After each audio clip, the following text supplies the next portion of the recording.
Hello, good afternoon all guys. Welcome to Pilipinas. Ang program budget po, fans. Talakayin natin, makinig po tayo. Ito yung mainit na balita na imbestigahan ng Supreme Court po. So makinig po tayo. Ito ang magandang balita, budget. Hello, good morning to all guys. People around the world po. Good morning and thank you to all of you. So sa ngayon, ang ating talakayan regarding po sa Pilipinas, pag-rate o ating pagka-budget sa mga po. So, ito yung sitwasyon, ang ginawa sa korte, kailangan gumawa sa reason o pagsabi ng pagkalis sa ginapaan na nangyari ang issues na po 100 billion po. So, pakinggan natin, makinig po tayo sa what we call argument hearing po regarding po ito sa what we call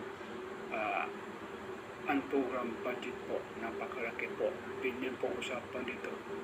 Okay, makinig tayo.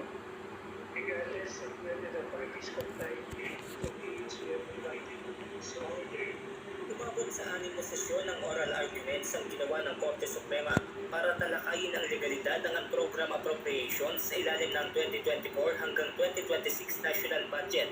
Kahapon, formal nang tinapos ng Supreme Court ang pagtalakay dito. Kaugnay nito, pinagsusumite ng kataas-taasang hukuman ng memoranda sa loob ng 20 calendar days ang magkabilang partido at resource person na imbitahan ng Korte. Sa ginawang pagdinig ng Korte sa 6 na sesyon mula noong Abril hanggang ngayong Hulyo, napuna ng maestrado ang naging paglobo ng program appropriations matapos ang Bicameral Conference Committee o BICAM. Sa ilalim ng National Expenditures Program o NEP, sa bersyon ng Senado at Kamara, pare-pareho itong nakatakda sa 281.9 billion pesos. Ngunit matapos ang BICAM, nadagdagan ito ng nasa mahigit 449.5 billion pesos. Kaya naman kung susumahin, ay tumubo pa ito sa 731.4 billion pesos. Sa interpellation o pagtatanong ng mga maestrado, napuna ni Associate Justice Antonio Co ang ginawang paglipat ng pondo mula sa program appropriation patungo sa program na pondo.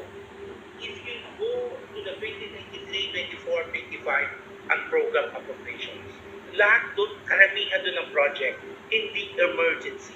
Hindi emergencies. What logic should it be in the program appropriation in 2023? Rehab ng Lawag International Airport. How could that be an emergency? That's a long-term project. You could include that in the program appropriation. Bakit mo sinasama sa program at tatanggalin mo ibang funding sa program appropriation? Samantala, 15 calendar days naman ang itinakda ng Supreme Court para isumite ng Senado at Kamara ang hinihinging supporting documents tulad ng manifestation, certification at dokumento kaugnay ng nangyari ng grupo sa UA.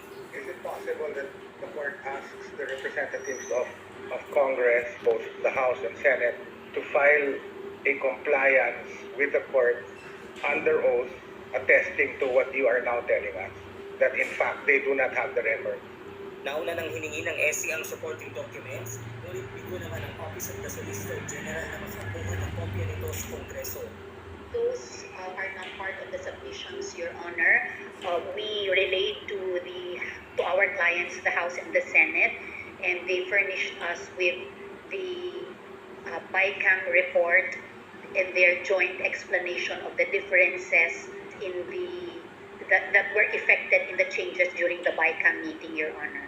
May I share with you, like, there are some institutional concerns also for them. They were saying that we have already provided the BICAM report and the joint explanation, which are all that are required under their rules, Your Honor. Benedict Samson, UNTV News and Rescue. Tuloy na impeachment trial ni Vice President Sara Duterte, nilinaw ni Attorney Reggie Tongkol na may kapangyarihan ang mga senator judge sa paglilitis. Ayon sa tagapagsalita ng Senate Impeachment Court, maaari silang magmungkahi sa presiding officer na i-cite in contempt ang sinumang nadalo sa nasabing trial. Para sa detalye, makipalita tayo kay Jed Neresina Live. Jed, ano yung mga maaring mga dahilan para ma-cite in contempt ang isang individual dito sa impeachment? Aga maaaring i-cite in contempt o parusahan ng Senate Impeachment Court ang sino mang dumadalo dito sa paglilitis kapag sila ay lumabag o hindi sumunod dun sa mga ipinatutupad na patakaran ng korte. Kaya nagpaalala si Attorney Reggie Tonggol na siyang tagapagsalita ng Senate Impeachment Court para nga rito sa nagpapatuloy na paglilitis kay Vice President Sara Duterte. Ayon kay Attorney Reggie Tonggol, may kapangyarihan ang mga senator judge na hilingin sa presiding officer na patawan ng contempt ang sino mang testigo, abogado o kahit sino na nasa loob ng plenaryo na magpapakita ng hindi maganda o tamang pag-uugali. Isang halimbawa nito ay ang pakikipagtalo sa senator judges. Nag-iingay, na i-cite sila in contempt. As I also said before, marami namang klase ng pagkastigo o yung pag-penalize ng mga contemptuous actions. Gayunpaman, nilinaw ng impeachment court spokesperson na hindi otomatiko ang pagpapataw ng parusa sa mga ito. Kailangan aniya muna itong formal na hilingin ng isang panig o ng isang senator judge dahil passive o hindi basta-basta kumikilos ang hukuman ng walang mosyon. Inisa-isa rin ni Atty. Tonggol ang iba't ibang antas ng parusa na katulad ng ipinatutupad ng Senado sa mga karaniwang pagdinig nito.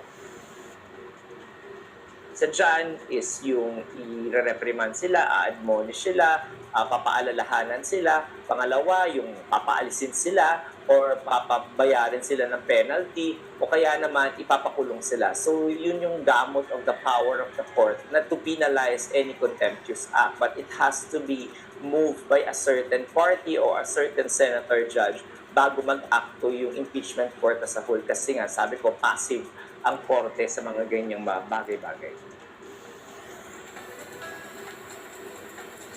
So ito nga yung paalala ni Atty. Tonggol na siyang tagapagsalita ng impeachment court sa nagpapatuloy na impeachment trial ni Vice President Sara Duterte. So sa darating na Lunes, inaasahan na maglalabas ng desisyon yung mga senator judges kaugnay doon sa naging oral arguments ng House Prosecution Panel at Defense Team noong nakaraang Miyerkules kaugnay doon sa motion o hiling ng prosekusyon na ilabas o isubpina yung bank at tax record si VP Sara Duterte. So inaasahan na magiging mainit itong usapin na to at posibleng maging mainit din yung talakayan sa pagitan ng senator judges maging na magkabilang panig ng prosecution at ng defense. Ayan muna update, balik sa inyo Aga. That's it for today for all guys. Thank you and good day.